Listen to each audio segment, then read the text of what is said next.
Welcome to Tax Smart Daily, episode number 13, a daily video series for real estate investors to learn about taxes and stay out of trouble. I'm Brandon Hall, and before we get started, I invite you to join our Tax Smart newsletter and our Tax Smart Facebook group. Links to both of those are in the description of this video. Additionally, if you have any questions or if anything that I say resonates with you, comment on this YouTube video with a timestamp. Let me know what you're thinking, what you need clarity on, and I'll definitely jump in and help you out. I love interacting with the community. It's my oxygen. And lastly, mash that subscribe button. I don't want you to miss any new videos that we drop as we go along, not only with this series, but everything else that we're doing on YouTube as well. Today's topic comes from our Facebook group. It's a question, and the question goes, my CPA said that I should set up a property management company in order to substantiate the material participation requirements to make my rental activities non-passive. Is that true or false? Now, before we get into the meat of this question, we should probably back up a little bit, zoom out, and explain what's going on. Section 469 of the code says that all rental activities are passive by default, unless you qualify as a real estate professional. Now, passive activities can only offset passive income. So passive losses, I should say. Passive losses from passive activities can only offset passive income. So that means my rental losses, since they're passive, I can only offset other passive income that I'm generating. Well, the problem is that my W-2 job, my business income, my stock sales, my dividends, my interest, that is all considered not passive or non-passive for the purposes of Section 469.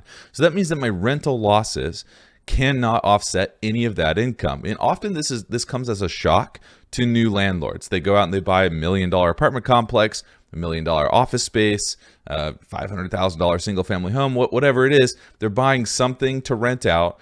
Then they look at the depreciation. Sometimes they get bonus depreciation, and they see this big tax loss at the end of the day, and they get excited because they think, cool, now I'm going to be able to use that tax loss to offset my W-2, my business income, my stocks, gain on stock sale, dividends, interest, all that type of income. But you can't use your rental losses to offset that type of income because that type of income is non-passive. The only way that you can get your rental losses to offset that type of income is to recharacterize the rental losses from a passive activity to a non-passive activity. And the way to do that is to qualify as a real estate professional and materially participate in the rental activity. So first step, qualify as a real estate professional. You have to spend 750 hours in real property trades or businesses, and you have to spend more time in those real property trades or businesses than you do anywhere else. Those are the two statutory tests to qualify as a real estate professional. Once you qualify as a real estate professional, you then have to demonstrate that you materially participated in your rental activities. If you can qualify as a real estate professional, and if you can demonstrate that you materially participated in your rental activities, then your rental will now be considered non-passive, and any loss generated from the rental will be able to offset any type of income that you have. It's not going to be trapped in that passive bucket. Now, we've talked about passive loss rules on some other daily Tax Smart daily episodes, so I highly recommend that you go check those out, especially when we talk about suspended passive losses, because if you can't use that passive loss, like if there's no passive income to offset and you're not a real estate professional and you don't qualify for the $25,000 loss allowance, then that loss just gets suspended and carried forward. So you don't lose it. You will be able to use it at some future point. You just can't use it today, but we want to use it today because time value of money theory says $1 today is worth more than $1 tomorrow. So I want to capitalize on everything that I can today. I want to take all my benefits today if possible. And I should say, in general, right? If you're in a very low tax bracket today and you're going to be in a really high tax bracket next year, then maybe that's not the best strategy for you. But in general, I want to take those losses today. So I want to qualify as a real estate professional, and I want to materially participate in my rental activities. So now let's get back to the meat of this question. It says, the question again was, my CPA says that I need to set up a property management company to help substantiate material participation in my rental activities. And that's not true.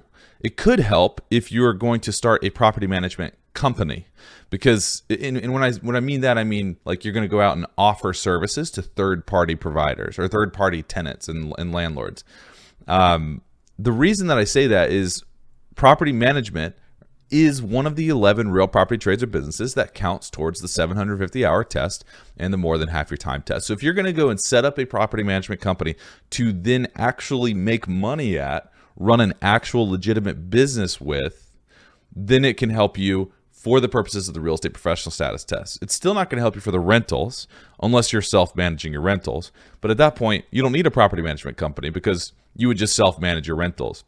Material participation is all about the time that you spend in the activity. It's not about the form. And you have to be really careful when it comes to form, because the IRS has a doctrine that says they can execute, or they can look at substance over form. So if I simply go set up a property management company and then I say somehow that makes me materially participating in the activity, that's the form, right? The entity structure is the form.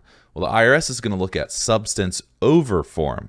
So they're going to peel back the layers of this onion and they're going to ask, but what did you actually do?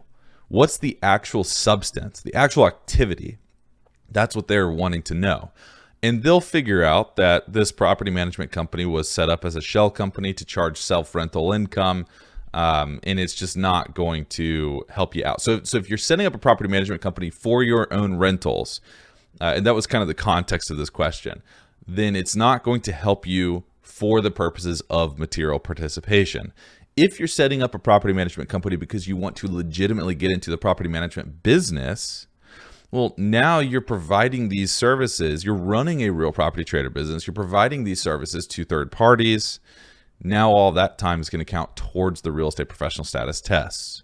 So again, we have real estate professional status tests, and then we have material participation tests. They're all based on hours. Substance over form. What did you actually do? To be a real estate professional, I don't have to just manage my rentals. That's where everybody gets confused. I can run a property management business. I can be a real estate agent, or I can be a broker. I can be a flipper. I can be a wholesaler. I can be a builder. And if I hit 750 hours in those activities and more time in those activities than I spend anywhere else, then I'm a real estate professional. But then I have to ask, how do I materially participate in my rental activities?